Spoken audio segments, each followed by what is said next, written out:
Welcome back to the show. This is not Hex Week. Wow, I missed the intro. Actually, it's been a while since I've heard the intro. We were Hex Week and hard last week, all 5 days. I'm not sure if I'm going to do that again because I'm pretty. I feel like I'm feeling okay now as far as not being exhausted, but that was a lot of work, man. But super fun. I literally just finished clipping at least a good portion of the week as well. So if you've been following me on X, you've been seeing some clips come out. I'm going to set up for September. I mentioned this as well. September, I'm trying to get a Hex related clip every day for September. Hopefully the mega marketing will coincide with onboarding and people get the information they need to see the greatest product on earth, Hex token, hex.com. That's what I like, at least. All right, everyone. Today we have a PulseX stream. And we've got a new project, Unity, the cryptographics we'll talk about as well. I heard it burns the PulseX.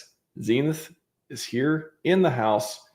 Without further ado, welcome both of you back to the show. Zenith Cryptographics. How's it going, gents? Good to be here. That's the first time I've seen anyone talk at the exact same moment. That was cool. My bad. We're stepping on feet already. All right, we'll try to do that again. After you there, Zenith. Hello. Well, glad to see all you guys again. Max, always a pleasure for having me and love talking with you guys. So thank you, Mr. Graphics. Please introduce yourself. Yep. Appreciate it. Max, good to see you again. It's glad to be on stream. It's been a while. Man, shout out to you for all you've been doing on the Hex Week, the work with the PulseX and the PulseChain conferences. And dude, my God, you're an animal, dude. So shout out to you. And I'm excited to hang today. It's been a minute, man. These are always fun. It's been a while. Yeah, I think it's been, like I said, I'm just catching up from that. And I have no desire to stream for the past 4 days. I'm like, nope, I'm not doing it. I'll work on some other projects. I'm gonna finish these clips. If I don't finish the clip, I'm never gonna finish the clips. You gotta do the hard thing first. You gotta eat the frog, that type of thing. And I'm like, I'm not streaming until Tuesday. And here we are. Welcome. Happy Tuesday, everyone. Nice. So, and I was just searching today too. I was like, Hex, tap in PulseChain on YouTube. If anyone does that, you can sort by upload date to see the latest stuff. And there's PulseChain stuff here and there. I mean, pretty regularly content. Tap in Hex Crypto. I feel like it's literally just a bunch of my videos and like people on the show or just like Hex Week stuff, especially recently. If you tap in PulseX, I did this today as well. There's the Pumpatomic. What's his name? Pumpatonic. God, why can't I say that word?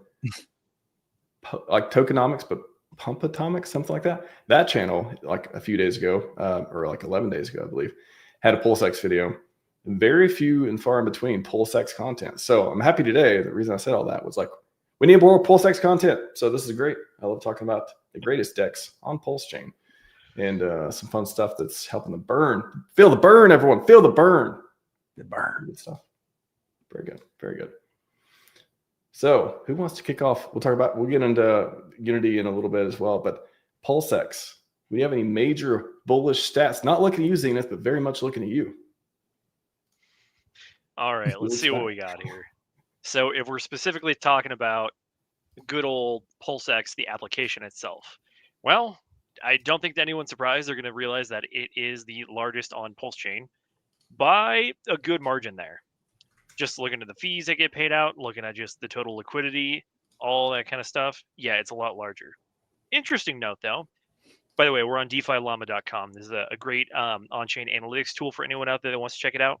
But right now, just looking at all the DEXs, and if we scroll down to our list here, we got Uniswap, Radium, PancakeSwap, Yora. Oh, what's this? Number 14. Look at that. PulseX is right up on that DEX list. So, double digits, teens, not bad. At the same time, does it quite hit the same level as some of the other ones that have a B for billion? Not quite, but at the same time, that's pretty respectable, I gotta say. And if we look at it, we're going to switch over to Coin Paprika now. I don't think anyone's going to be surprised to see that the main tokens that have the most liquidity there are going to be PulseX, PulseChain, Hex, eHex, and USDC. Big shout out to brother KG and the team over at the Grays Currency. They're number 9 there. So overall, I mean, PulseX still very much is a Richard Hart product, and I think the stats bear that out as much. If we, gosh, where did you go? flip on over to everyone's favorite website. Well, second favorite PulseChain website, right after GoRealDeFi.com. Got your daily stats, but if we go ahead and flip over to our other stats for PulseX itself, I mean, 206 million trades over the lifetime, 24 billion for volume, liquidity.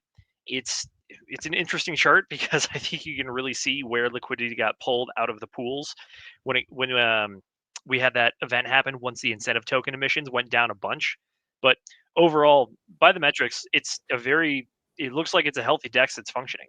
And it's not the only one. If you actually go and we switch back over to DeFi Llama, we go down, we have a handful of exchanges and applications out there that use all the PulseChain network as well. So shout out to Liquid Loans for the lending platform over there, Power City as well. 9 mil, another DEX, 9inch, another DEX. The Fame and Fiat guys have some swapping as well. And I don't see it, but I know our good friend Fast Abdul has his stuff on there as well.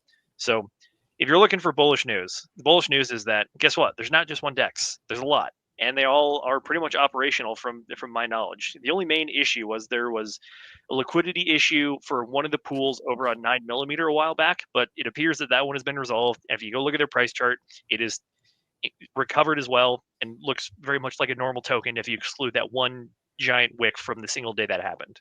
So overall, though, PulseChain, it's looking like it does what it does. There's not much more to say there. We have very operational and effective products over here. So if you're worried about, I don't know, having coins stuck up in liquidity pools or something, odds are, unless it's just the new meme coin 9,271 that you just made today, odds are you're going to be able to trade it, which, in my mind, I think that's great. PulseX good.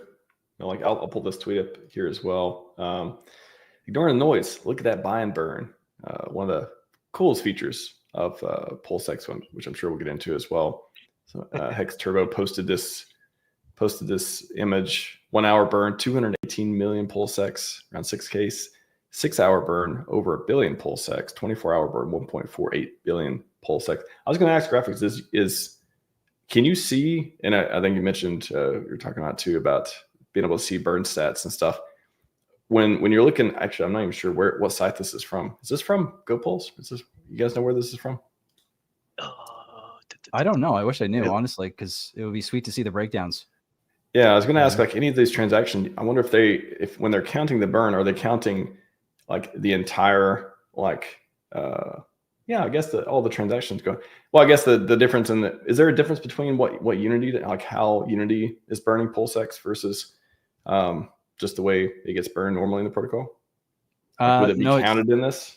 It would be, I think it's counted in everything else, because I was noticing that when Whale Pulse, the Pulse Whale alert that shows the burns, it was calculating everything in to just the mass that it was talking about on the daily basis when it was first popping off and going like crazy. So I think this is built into all this. Okay, cool. Yeah, and there's got to be a Zenith on the chart on GoPulse too. Was there a chart for the burn? Can we see the burn going up and down? Because that would be pretty cool to see if it's ticked up lately as well. I don't think there's a chart specifically for the burn. Let me. Where is it? Midgard. There are some PulseX stats. Let me try this. So the other day, was Zenith, we were on stream the other day when we were talking about where can I find burn stuff?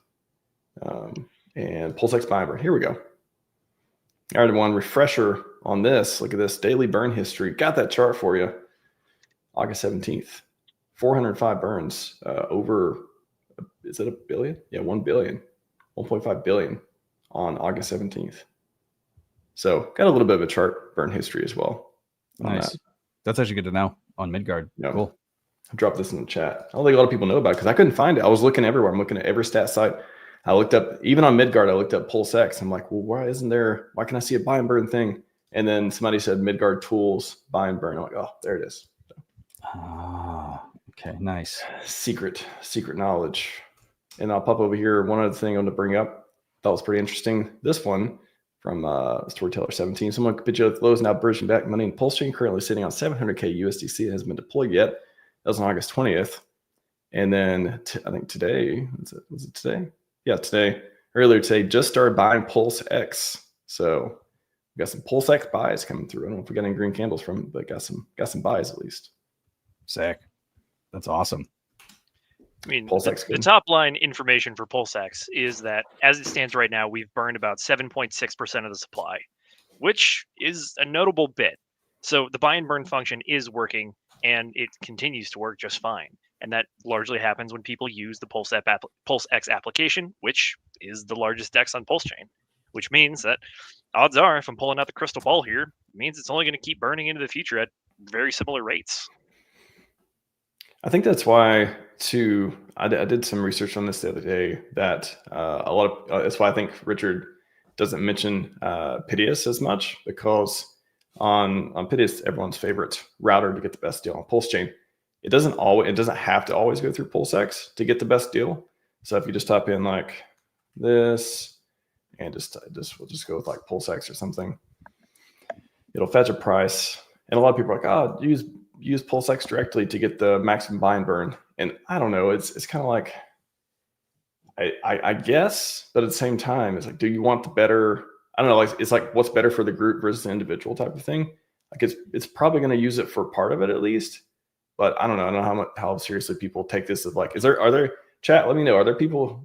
Are you in here not using Piteous and getting like the best deal on stuff because you're just hardcore want to support the buy and burn, which I respect, but at the same time, it's like, I don't know. I feel like, anyways, that's my explanation of like why I think Richard doesn't tweet about them more when they're like one of the most go-to products on PulseChain.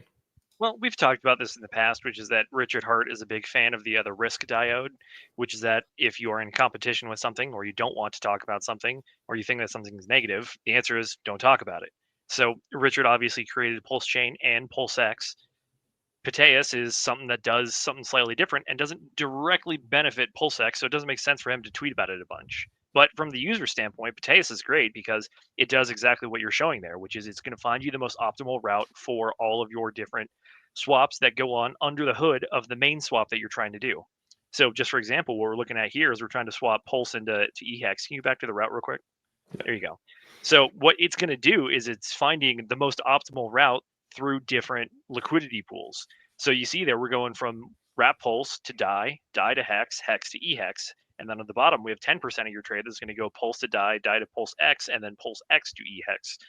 So this is going to help you find the most efficient route wherever it exactly. That's one of the reasons it's good, is it updates live with the aggregate of all the different pools that are across the ecosystem. Like if you look at it right now down at the bottom for 10 or 25% there, it's going to go through the 9mm DEX. The reason that it does that is because the liquidity pools are moving moment to moment based on its own balancing factors that go on. So is this going to get you, the user, the best price? Odds are yes. Is this going to burn the most PulseX? No. Can it burn some PulseX? Yes, if it uses PulseX itself. So again, it goes back to your question is, what are you trying to do out of this? I think that in the world we operate, it's best to try to plan around people being the most optimal, rational actors that they can and get the best bang for their buck. For the average person, that's probably just going to be going through Piteous, finding the most optimal route. If you are a larger whale in the ecosystem, or you particularly care about PulseX and the buy and burn in particular, then it's going to incentivize you to go through PulseX or try to incentivize other people to go through PulseX. But as it stands right now, use what's best for you. And some pairs too, they're going to go through PulseX for 100% of like this one. Like if you want to buy PulseX with Pulse, and it just updated. For that particular example, it was 100% through PulseX. Now it's 84%, but yeah, it could be 100% at certain times too. Graphics, what do you think? Do you go straight? Do you use aggregators? Do you go straight to the DEX? What is your preferred method of swaps? I go like, it depends on what the liquidity is. I typically just go to Piteous unless I know it's like going to be like a Pulse to PulseX swap. Then I'll go to, if I know there's just main liquidity going to be in PulseX, I'll go there. Or especially if I'm helping with onboards. If I know it's just one thing, they want to go to the official links. It's like, this is the thing. It's like you can go to pulsechain.com, then you can go to PulseX. You don't have to have those like different links. Just send them to PulseX. So the more advanced the user, the more someone really does care about slippage or trying to really scrape every penny.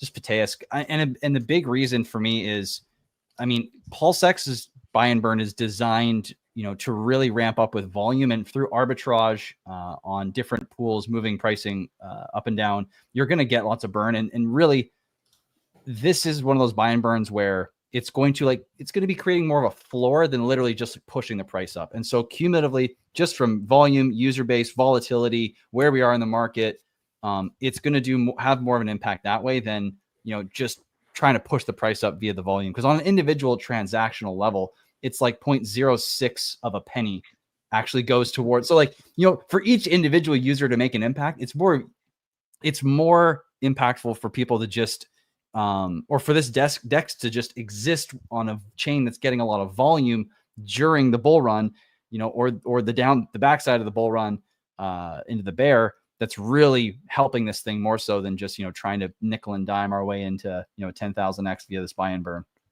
That's true. Graphics, you did hit something very important there, though, which is one of the intangibles, which is ease of access and user accessibility.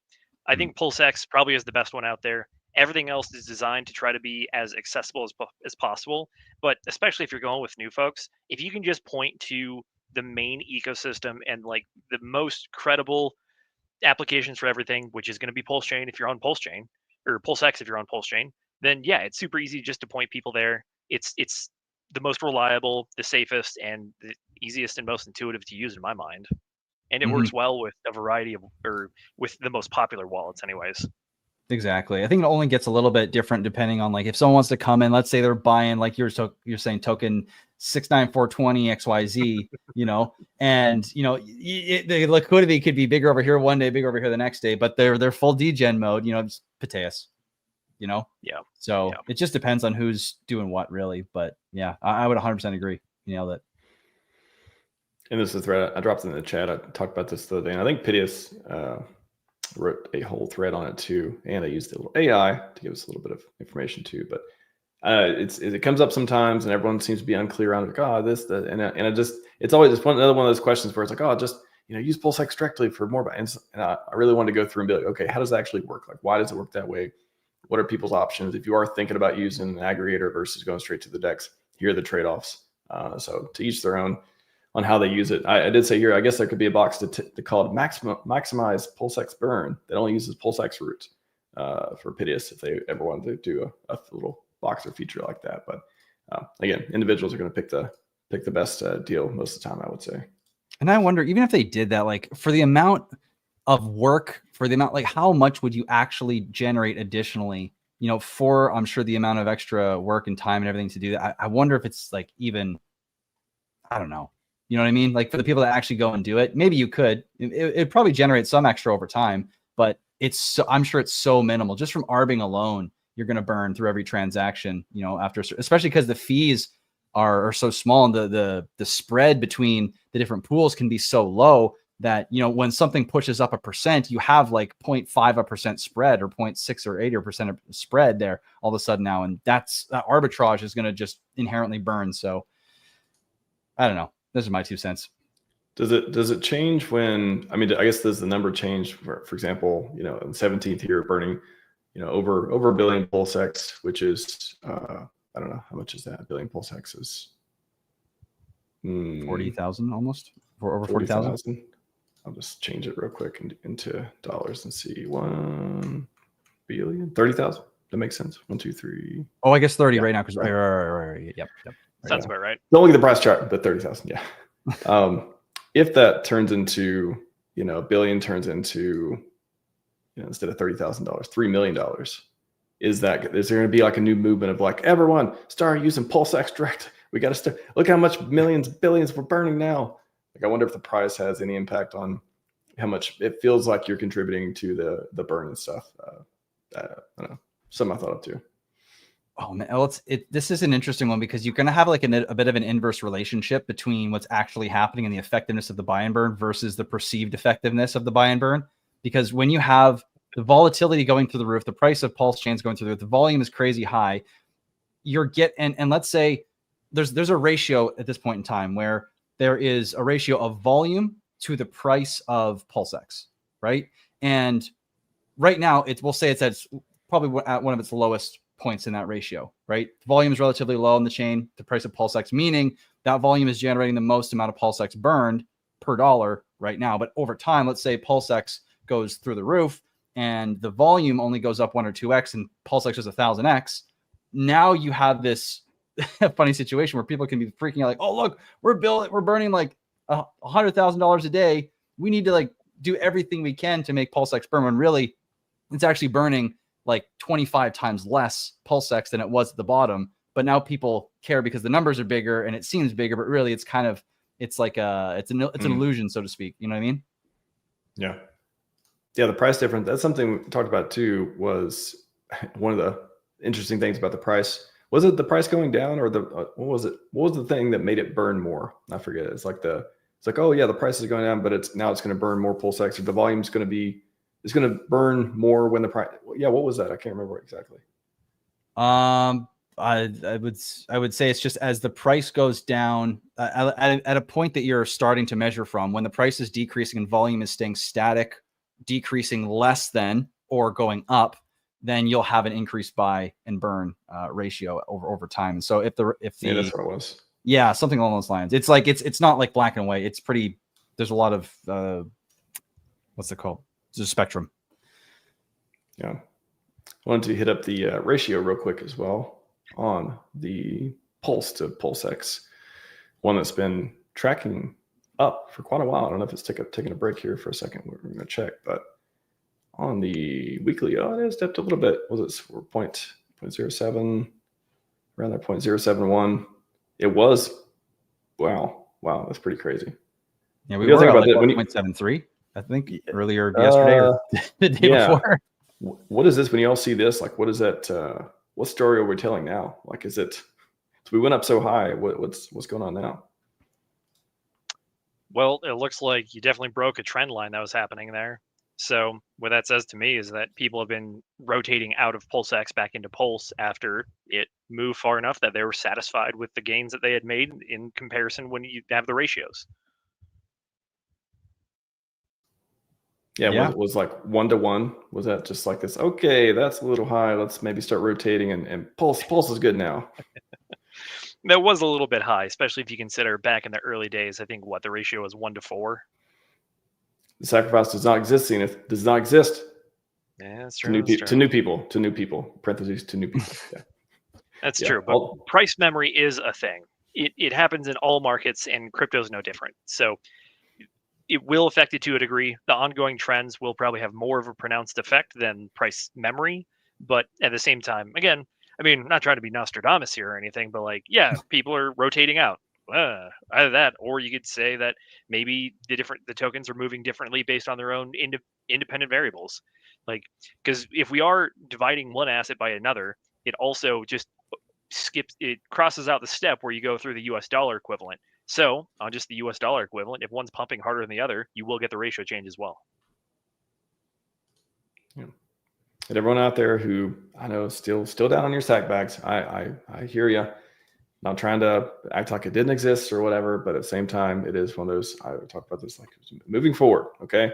All the new people are trying to onboard do not care about sack prices. I know everyone who sacked did, but no new person trying to onboard. You can't be like, oh, look, it's below sack price. I mean, what's the sack price? Like, that's not like the first line of onboarding would be like, oh, this thing is cheap.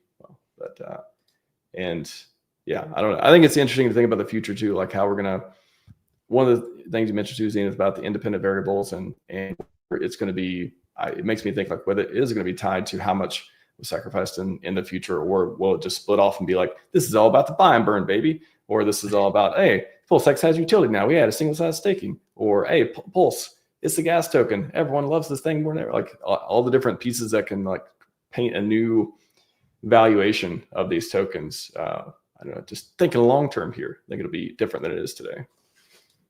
No, I think you hit an important point there as well, which is that did a lot of people get into the sacrifice? Yes. Is that going to kind of be the mental anchor point for them?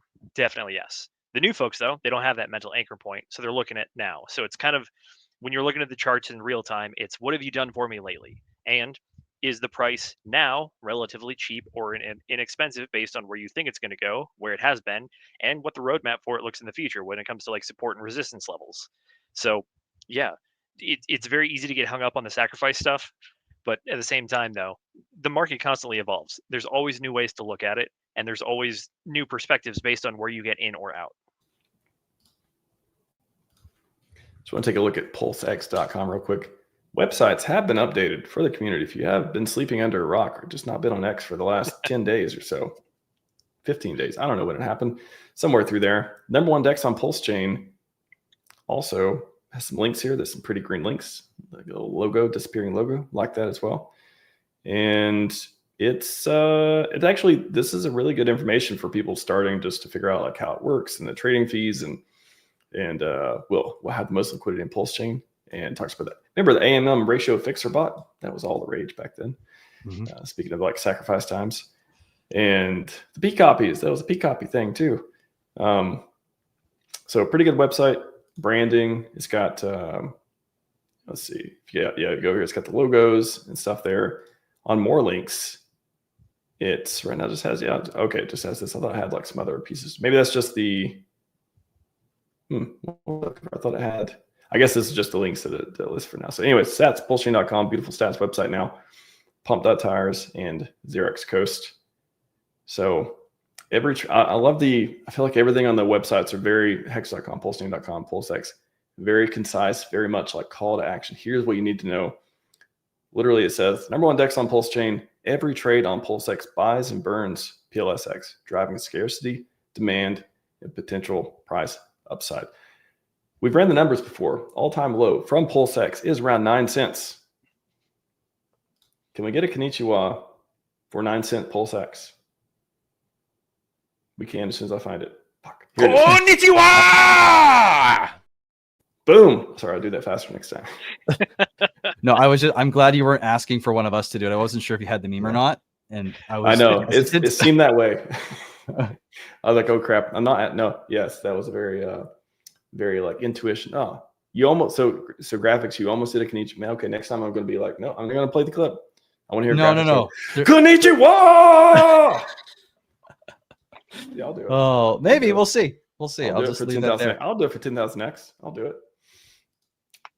Pretty good. I will say, I think PulseChain.com definitely had the biggest glow up when it comes to the websites. Because again, for the folks that might not remember, these websites were pretty much ghost sites for about a year and a half there. When starting, it looked like it just launched for like a year and a half. It was like, come on, we just launched a year and a half ago. Come on, yeah, it's about time, right? Yeah, it was right on time. I think. I like that. I literally think it's right on time. I think there was, of course, no expectations, and if you believe, the PulseChain devs and Richard and everyone actually know what they're doing and are interested in a successful product and stuff. They probably know how to time marketing. They know how to time upgrades, all that stuff appropriately as well. So if anything, when I saw the updates and stuff, it's go time. Sound like go time to me. Sound like pretty good. That doesn't mean immediately. That doesn't mean 10,000x tomorrow, but it certainly seems like things are moving in the right direction and in a pace that's like, all right, it's about to get exciting, everyone.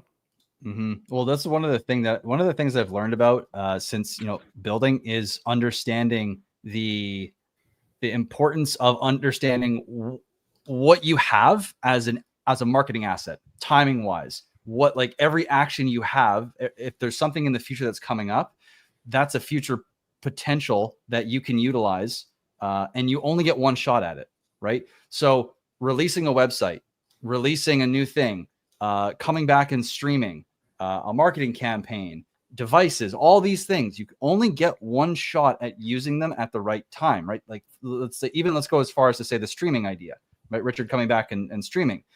That is going to be such a monumental moment when he streams for the first time that you only get that one opportunity when you've been gone for so long to come back and have that level of like, holy shit, right? Like, where everyone's telling their friends and, it's mayhem, right? Going to break the internet on that day. So yeah, for things like the website, it seems so small, but the amount of excitement it can create at the right time is, you only get one shot with it, and so useful. So to me, that was a big learning that, I don't know if that's a great way to say that, but anyways, you get what I'm saying. Big takeaway. Thank you. That was the big learning. Big learning. I get it. I learned big. Learned Bigly. Bigly. I learned Bigly. Oh, all right. Before we move on to the Unity project, just want to talk about the farms. Everyone forgot about the farms, maybe because ink inflation so low, hard to get that ink token. But APR is still around. You guys got 12% for the stable coins, a couple of them at least. And wow, man, less than 1% for the ink. Man, that used to be way different, much more. However, things could change. Knobs can turn, prices can move, all that stuff as well. The big knob to turn is the hard to see one there, and it's in the very top left, which says inflation 0.03 incentive per second. That used to be, say, 1. So we've had a 97% decrease in the incentive token emissions, which it's called incentive token for a reason. It is the incentive to stake here instead of anywhere else. And well, the APRs suggest that people follow the incentives. Wow. I mean, it used to not even have that little ticker there, so you just kind of had to look it up or just know it said, it was the one ink or all those different things. And then they added that. Now, remember, I literally did a stream and that they added this ticker of like, hey, it says how much ink there is. And then I think the next 2 upgrades were literally turning it down again and again, like the happening again. And I was like, oh, no, I think I clipped it. I was like, hey, there's a reason they put this here. I think, it's probably going to change in some way. And then what do you know? It halved. The halvenings occurred around that time.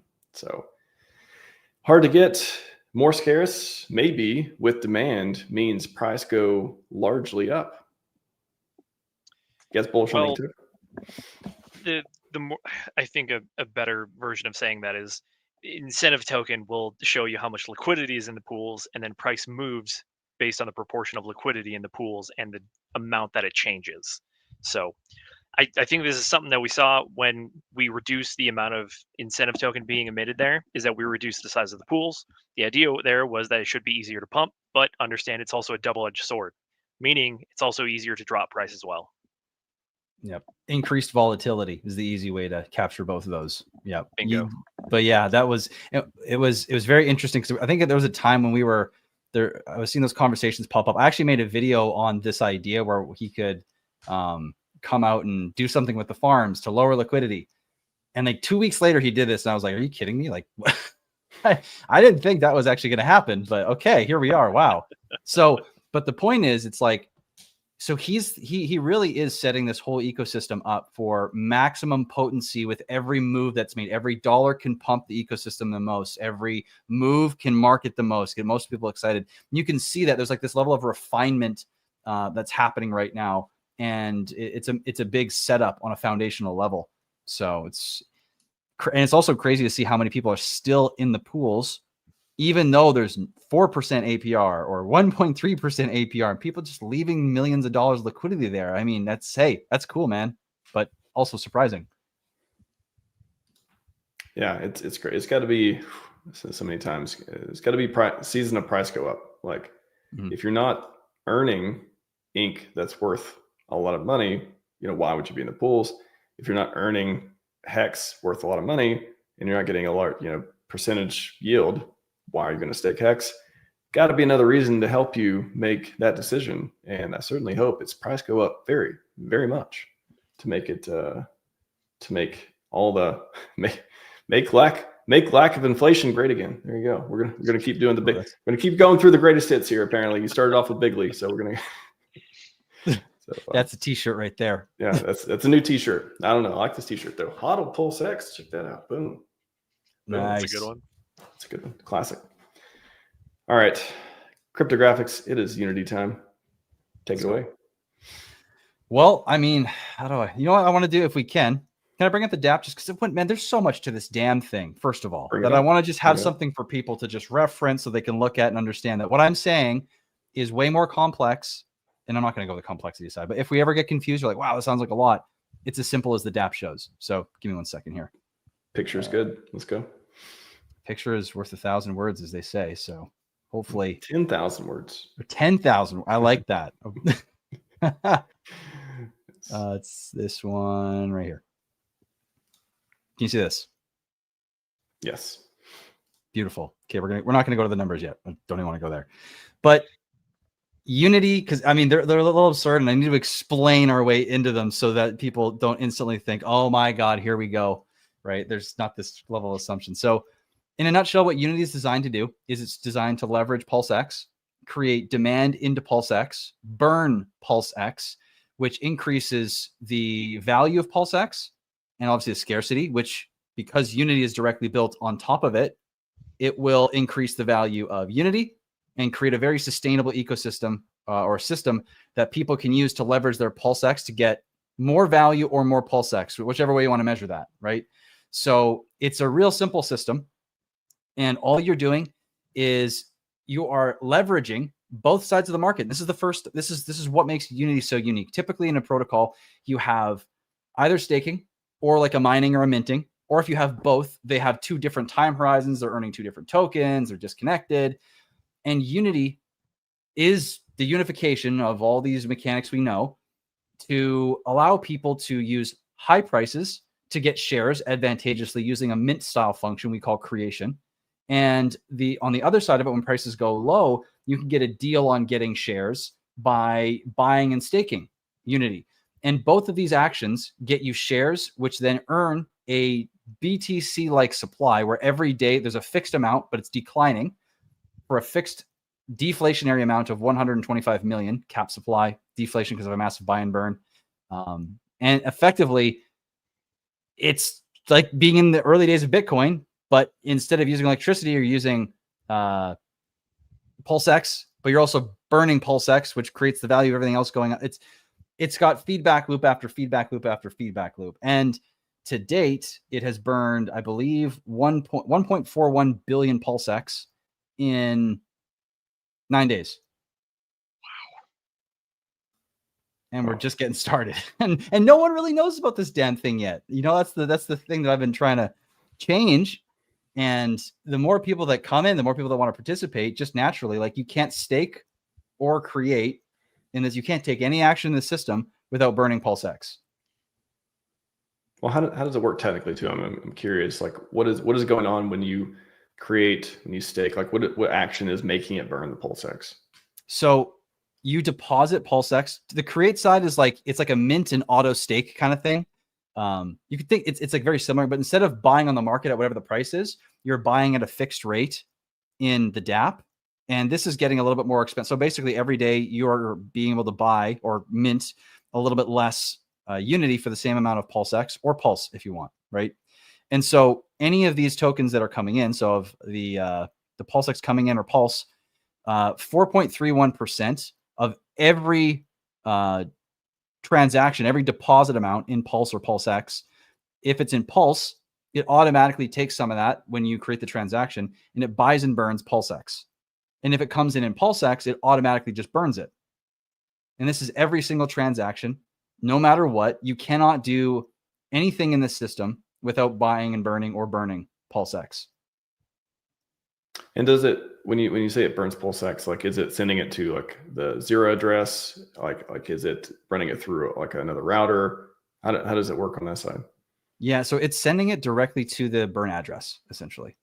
So it's calculating in where all the other PulseX is being sent to be burned. So it's calculating in the burn numbers that we see daily, like on Pulse Whalebot and all that stuff. It's taking into consideration all this that's being burnt through the DApp as well. So, I mean, and on the 18th when it launched, the big spike that we saw on that day was largely because of Unity, because in that one single day, there was, where is it here? I think there was 725 million PulseX burned on day one. Pretty significant for one day. So that was why that day was huge. If you saw the vote, I think it was like 1.45 billion was burned. And yeah, Unity burned half of that. And the reason for this, so just for some numbers here, we know that 21% of the 0.29% fee for using PulseX, so basically 0.06% of every fee or of the entire volume is taken and used to buy and burn PulseX. Unity is 71.8 times higher in its PulseX that it burns per dollar that runs through the PulseX exchange. 71.8 times more on every single dollar. So for $1 billion, you get $600,000 burned in PulseX V2. For $1 billion running through Unity, you get $43,100,000 burned. Burn, baby, burn. Dude, it's insane. It's actually crazy. So, and it gets even crazier when you understand this, which is this goes perpetually. It never stops. And so if people, now the thing is here, you can only operate in this system for up to 88 days at a time. This is really, really, really, really, really important to understand in terms of the PulseX burning that we're talking about here. This means that these crazy ROIs that you're seeing, right? Let's say it was a lot lower. What's going to happen is the way this ROI is calculated in the dApp is that as we get to a point where people's shares are coming out, like the day where they're going to claim is coming closer and closer, the dApp is calculating off into the future how many shares are in the system. And what happens is as we get closer and closer to a day that people are going to claim and there's less and less people in the future, this ROI is going to, his estimated ROI is going to creep up, making it so that way people that are looking at this have a high incentive to want to get in. One of the things I've learned from being in like the Titanx ecosystem, or even watching PulseChain here, is that whenever there's an ROI, whether it's a percent, even if we go 4% in the PulseX farms, right? There's 4%. People are, I think there's even less than that. People are still in the farms. So where there's a little bit to earn, someone's going to go to. And because of that, in order to participate in the system, people have to burn PulseX. And because it works perpetually, every 88 days at a maximum, more PulseX has to be submitted and more PulseX has to be burned. And the way this also works is over time, every single token that can be staked is worth more PulseX in the system in order to be staked. Meaning, as the supply is growing, every token is also being able to burn more PulseX. So the more supply, the more that can be staked. The more that can be staked, the more can be burned. It's like a perpetual crazy feedback loop for burning PulseX and causing demand and pushing demand into it as well. So when you create, you're essentially trading your PulseX or Pulse looks like Pulse or PulseX for, you get a Unity token. So yeah, you get shares and you're going to earn. So I'll explain it. So when you come here, you have, let's say the prices are high like they are now. We're like way above the floor price, which we may get to at some point here. But essentially what that means is you're going to put in $3,000 and the value of what you're creating is currently $13,600. And that's because the price is so high, right? When the prices are high like this, they're likely to correct back down to the floor at some point, right? So just keep that in mind here, which is why you're seeing these crazy ROIs, because it's looking at the tokens you're going to get based on your shares, but the value of those tokens are absurdly high because the price is so high. And this is just important to understand here. So you are trading you're depositing your PLSX. You are guaranteed when you create specifically. So this is like the mint and auto stake style function. You're guaranteed to get this 993 at the end of the 88 days. When you are also in here, you get shares based on how much you're creating. And that amount of shares allows you to earn every day, just like a hex stake. You know how you get a little bit every single day from a hex stake? It's the same thing. You're going to earn over the 88 days, and that can go up or down depending on, you know, if people are more or less, there's more or less shares in the system on any given day. And so you're guaranteed to get this created amount here, but you can, if no one else comes into the system or the system doesn't change in its operations for the next 88 days, this is what you or I or whoever would go in here would actually earn. So this only changes if people come in or out of the pool, you know, after you've created this.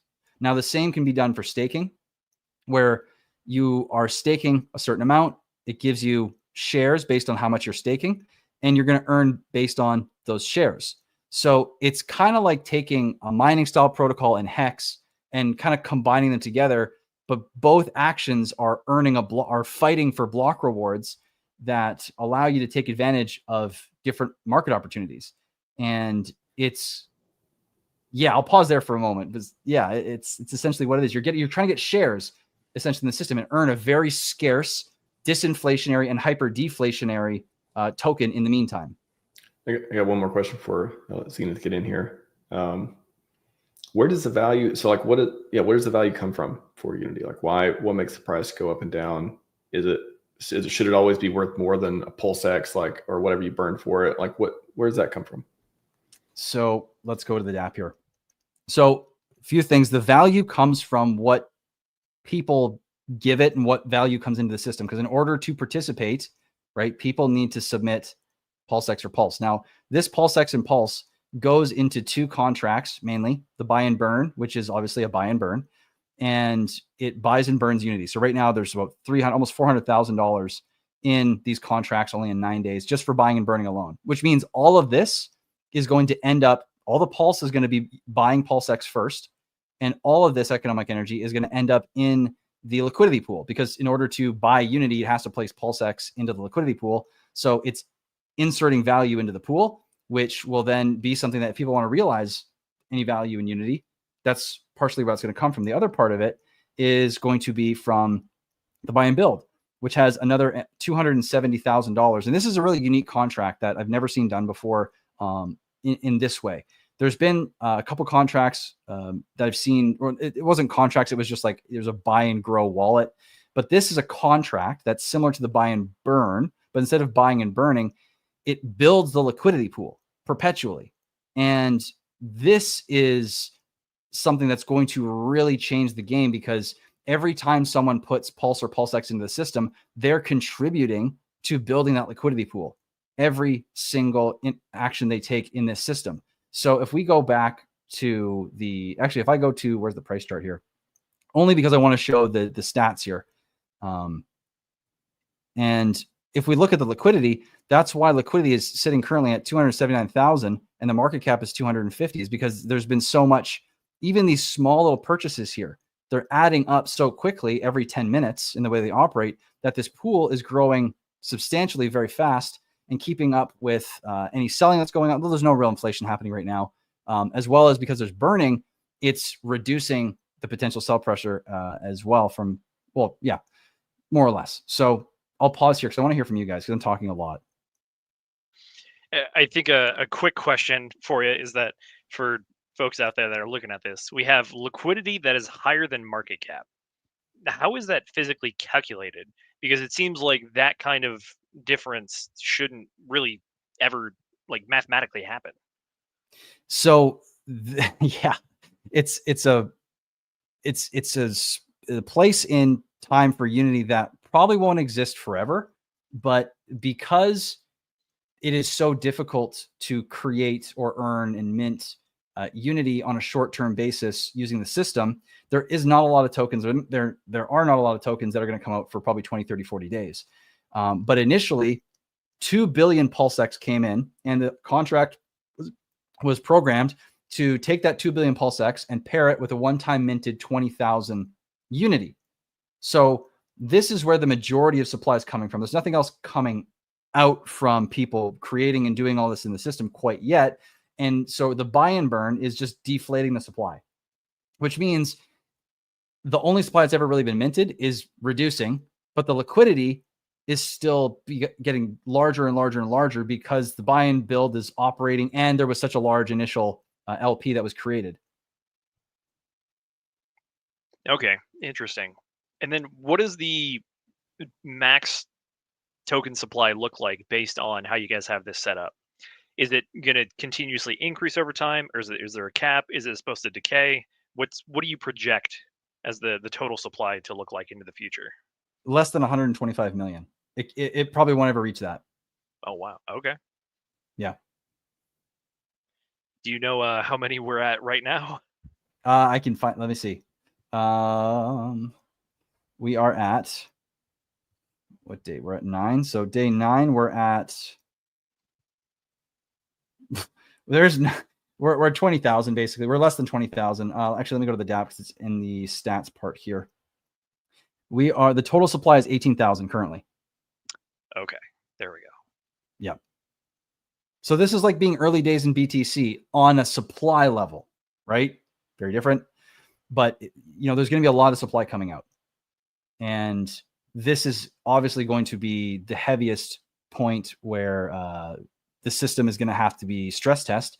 But what we're seeing already, looking at Taurus over on Ethereum, there is such a demand, and there's already even a demand right now if you go look at the price chart, a lot of the major buys, which let me just show you something here. So if we go over to the create ROI, this is ridiculous. If there's ever a carrot, this is a pretty big one, right? Now, staking, that's no slouch.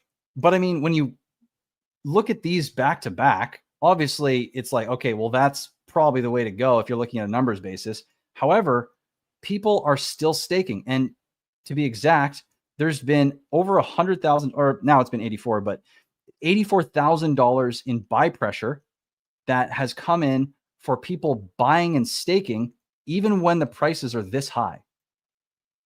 So there's demand here when there shouldn't be for staking. Now, this points to what I'm seeing over on Taurus on Ethereum, is that as the price went up, there was staking demand. And now as the ROI, or as the price has come down, the staking demand has stayed there, is still, and actually as we're going lower, it has increased over the last couple of days as we've gone closer and closer to this floor price that I've alluded to a few times here. So the biggest thing to understand is the incentive structure in the system, right? We have a floor price it's 100,000 to 1 PulseX. This is our floor. Now this increases in PulseX terms every single day. The difficulty in the system is 0.08% increase across the board in all these parameters that we've talked about. So what happens is, when we're above that ratio in PulseX terms, the incentive in the system is to create and sell and compound. That's the whole point of creation, is to compound and grow your bag as fast as possible. So the incentive structure when prices are high like this is to sell and bring it back down, right? Because selling means profitability. That's what that incentive structure is doing. It's trying to get people to sell, profit, compound, build their bag as fast as possible. But when we get to that floor price, now the incentive structure flips. And now the incentive structure is in favor of buying and staking in the system to get cheaper shares, right? And so when you get there, if we assume that that's going to happen to some degree, people are going to buy up the price if people are selling it down because they understand they can get a crazy good deal on shares. Simultaneously, when they're buying and staking, they're locking up for 88 days. This means the buy and burn and the buy and build can now come in and go to town without having any real sell pressure to deal with in comparison, after the market already helped it out by bringing the price back up. So it's kind of like it's an arbitrage system, but it allows you to arbitrage both sides on shares, and that's the big thing. And so if you understand this long term, where if you go in for one cycle, sure, you might think, okay, well, I might make a good ROI and then I'm leaving. But if you're staying for years and years and years, you're looking multi-cycle, 88 days cycle, why not bull cycle, bear cycle? You're going to realize that, let's say you get a 10x, right? Then you get a 50%, then you get a 25%, right? That 10x just turned into a 15x, which just turned into a 22.5x by those small jumps in ROI. And because your tokens literally represent shares in the system, the more tokens you get, the more shares you get. And so if you're early, you're earning more tokens, you're going to own more of the share pool over time, allow you to continue to grow your bag over and over and over. And it's extremely powerful. Like, this is when people get this, it's like you just see them light up like, whoa, okay. So again, I'm going off as I do because it's my baby, but there's a lot to it. What would have been some of the, I guess, criticisms or things like, okay, what if this happens? Why? What about the cycles? Like, what happens over time? Is it sustainable? What have been the biggest things that you've had to talk about or explain to, and I guess your thoughts on that too for the project? Audits, blah blah, everything. Yeah, audits are easy. We've had 4 audits. That's as bulletproof as it gets. The biggest things that I've heard people talk about are, I guess, to do with, why do we need something that's kind of like Hex? I don't want to deal with anything that's like Titan X. Why do we? But it's like, people assume that because there's some similarities to token A or B or C that it already exists. So why do we need it? And that's really easy because this protocol has 100% success rate of being able to factually prove everyone that has any assumptions about how it's similar to X, Y, or Z token, how it's completely wrong. So that's easy. Like, anyone that comes in the Telegram is like, oh, this is just like this token. It's like, okay, ask me a question, and then boom, we get into it and they realize, holy shit, okay, it's not like it at all. And so when it comes to the incentive structure and sustainability, though, it's quite sustainable. It's I would dare say it's the most sustainable tokenomic model that you can have, because it constantly increases its carrot, meaning there's always an ROI in the system. When people stop participating, the ROI just keeps climbing, right? Because if people stop participating for a while, this is an extreme edge case. Like, this is the most extreme possible thing you could say here, right? But let's say everyone just says, I'm done, right? And they walk away. Well, the ROI is going to keep climbing, because for days that there's no one in the pool earning, it just gets added to the next day, to the next day, to the next day. So at some point, there's going to be an ROI so big that someone's going to say, okay, fine, I'm going to go in. And as soon as they go in, they're going to put in some economic energy. That economic energy is going to go to the buy and burn. The buy and burn is going to start pushing the price up, even if it's a little bit. And that alone is going to kick this flywheel off. Because you can't take an action in the system, staking or creating, that does not bring in Pulse or PulseX for the system to use. Gotcha. Okay. So I guess if we're going with the thermodynamics example here, conservation of energy, it's doing math even though there's no actual Pulse or PulseChain that's put into the system, but it's adjusting the system to incentivize it so that when it does actually get some additional energy, it will then kind of get going again. Exactly. It's a self-resetting system. Yeah. That's what it is. Got it. Interesting. No, and the big thing to understand here is there's a staking fee, right? That's what makes this thing so powerful. And when you make people have to bring in that Pulse or PulseX, even with something as simple as staking, this is how it's game over. This is how now the system will operate no matter what. It's immutable anyways, but now it's like it will always be pulling in something to support itself, no matter what, as long as there's one user in the system.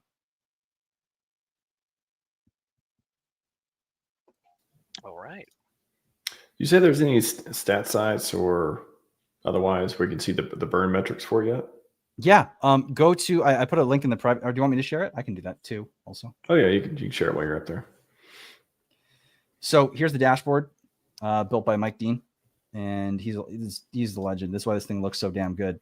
But so we're in contract day 9, 1.4 billion total deposits. Obviously, we've tanked a little bit in the last day or so. So we're down a little bit here. This was actually about 1.2 million in 9 days, which is crazy.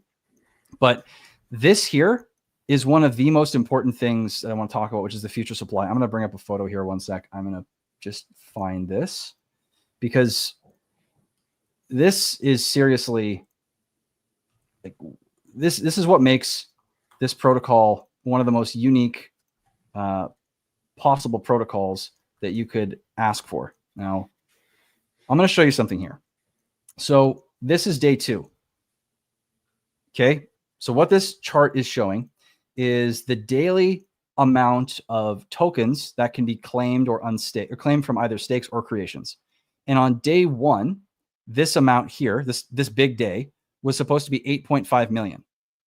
Okay. Or around 8.5 million.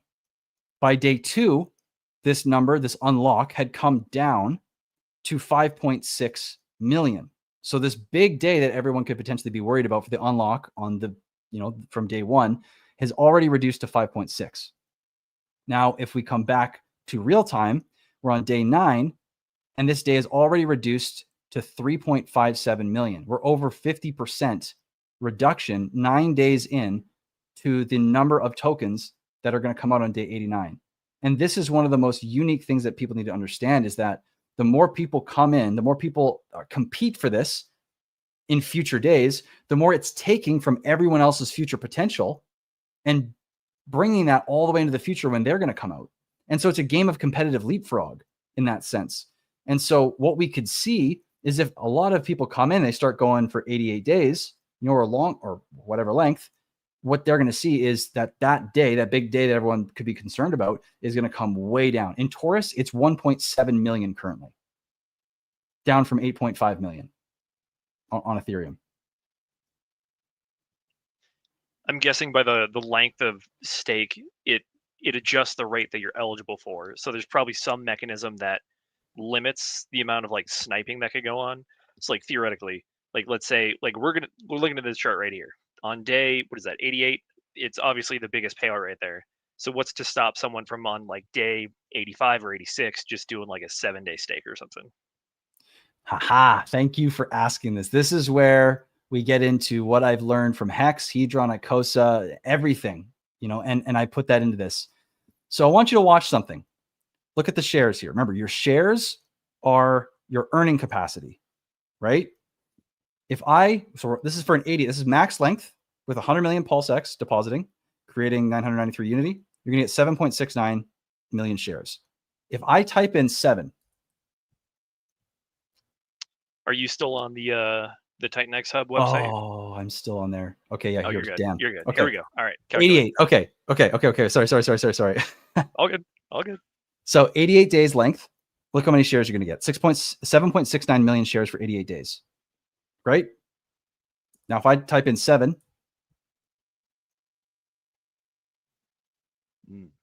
you get 5,000, or I guess it would be 3,000x less. Which means, look at the ROI. 88 days can have this kind of ROI, and 7 days is negative 64%. So the question would be, okay, well, at what point does this ROI actually reduce to 50% of whatever you'd think it would be for 88 days? Well, the answer is it's right around 70, right around 74, I think it is actually. So at this point, 75 days roughly, this is when you get half of the shares, more or less, right? It's actually, yeah, it'll be a little bit less, probably 73 or so, something like this, somewhere in here. Yeah. So basically, you can stake maximum length for 88 days, but if you stake for 18 days less, you get 50% of the shares. And the reason for this is because I designed a system that's designed for exponential increase in shares for every day that you go further into the distance. So the way this is calculated for staking and for creating is exponentially. So let's say you stake 100 Unity or create 100 Unity. That number 100 is then multiplied by the square of the number of days that you chose to create or stake for, meaning it is an exponential curve in the amount of shares. So people that are trying to game the system and trying to go for like 7 days, they can't do anything. You have to go out long. You're forced to, and if you don't, you have a high risk. You're playing the higher risk game of you're going to get way less tokens, but you're now going for just dollar profitability.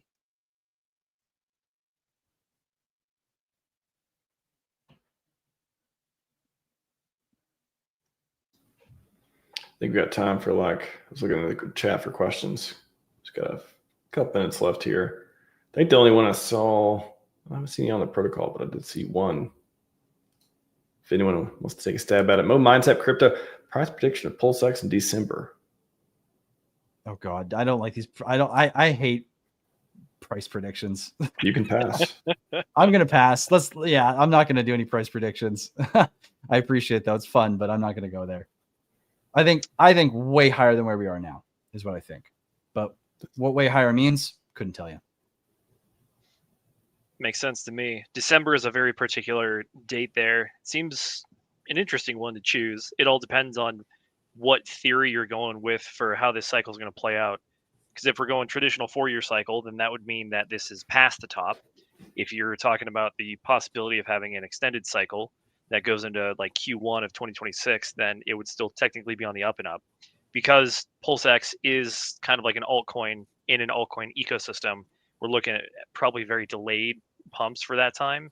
So again, it depends on which side of the peak you're on and how aggressive that peak is as well. But I agree with the sentiment that it's probably going to be a good bit higher than it is right now.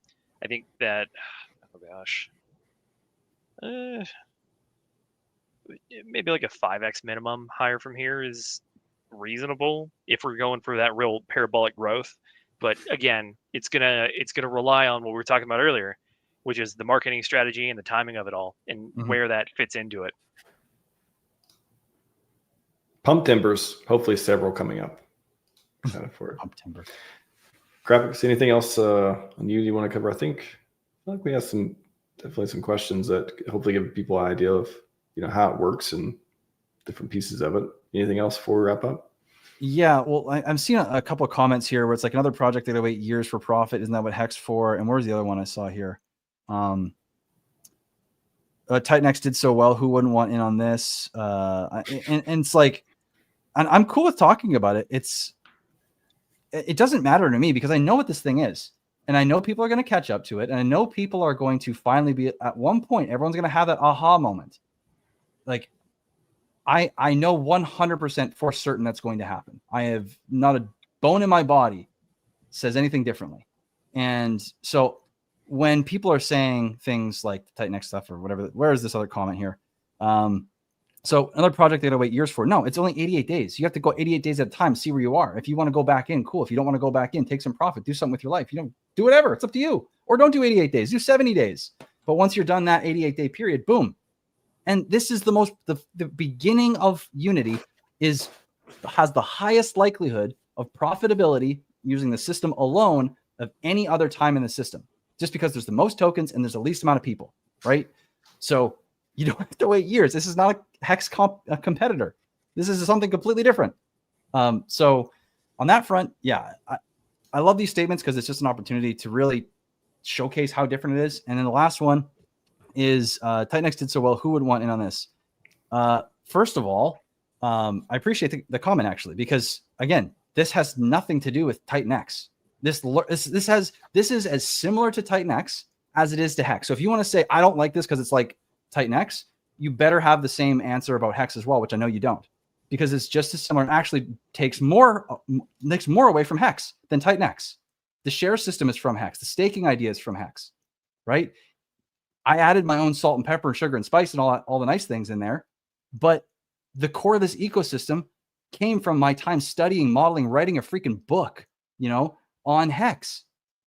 So and please don't get this as frustration. It's more just like, I want you guys to get it before it's later than you wish you did, because every single person that I've finally gotten this thing through to has been like, whoa, wait a minute. Okay, hold on here. I need to focus on this thing. There's a lot happening here. This is important.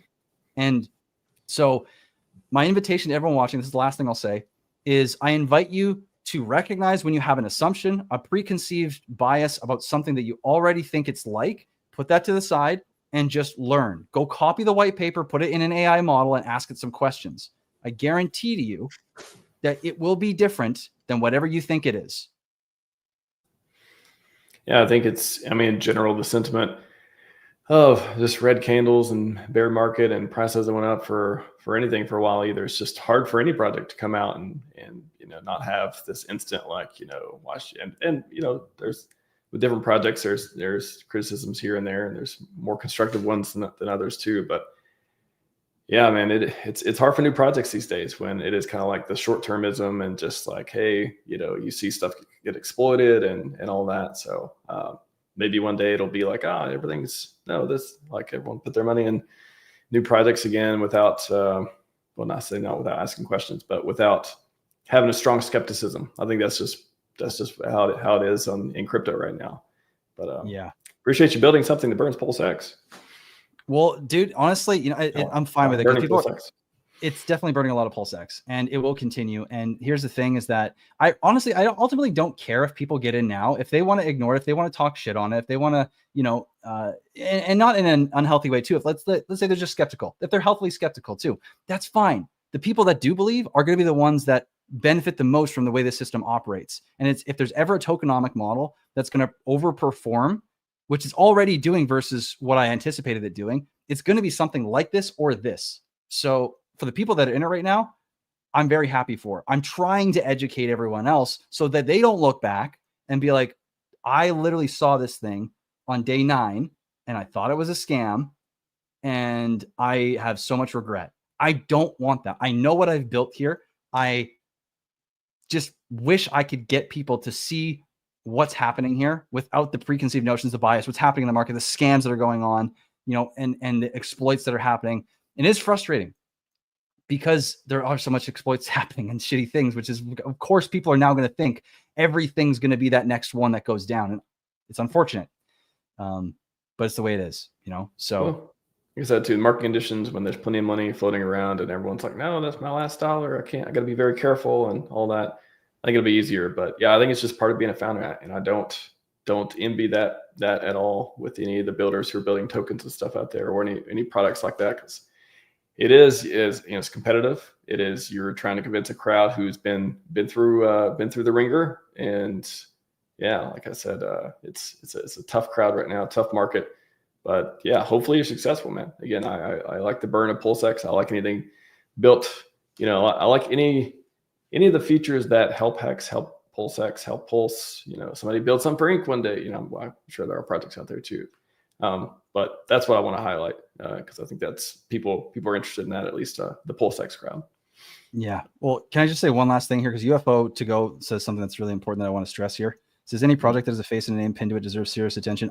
Whether the last part of it's you agree with or not is beside the point, but I wanted to point out that my full name is on a book on the PulseChain ecosystem. I have my full name out there. My face is out here. If I was going to put something out here that was going to be damaging to people, how quickly do you think that would come back on me? Because my full name is out. People can find me so quickly.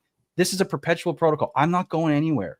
And so I just really want people, I want to try to cut through the biases, man. I just want people to give it a shot. That's all I'm trying to do with this.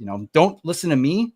I'm the salesman. I'm the guy who founded it, right? I'm trying to convince you it's a good idea, but go look at the good idea itself and find out the fact that it is actually a good idea with what it has to offer, not with what I'm saying.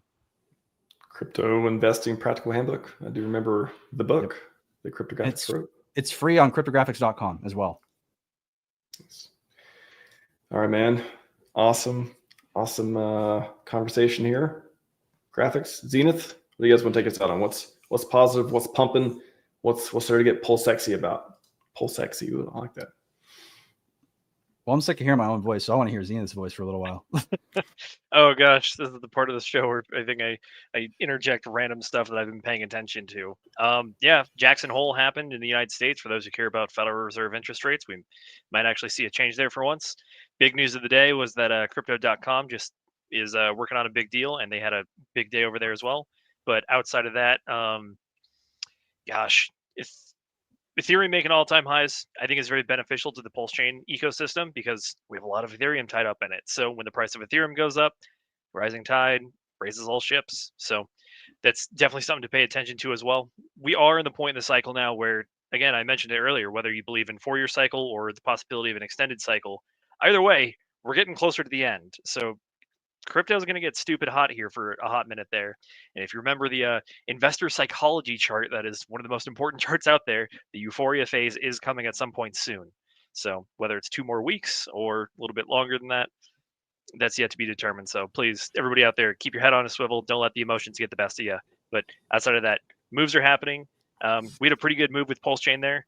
It looks like Hex did dip a little bit down to that like 0.75-ish cent area, but it's recovered up to about 0.9 cents. It's a critical area for it because if we can flip that 1 cent level from resistance into support, that'll be a great stepping stone to start getting towards higher levels there. Dollar Hex. I want dollars. Dollars. Oh, please. Dollars. Please. That'd be sick. Let's make it happen. All right, everyone. That's all we got for you today. Scivive and 5555. We are out.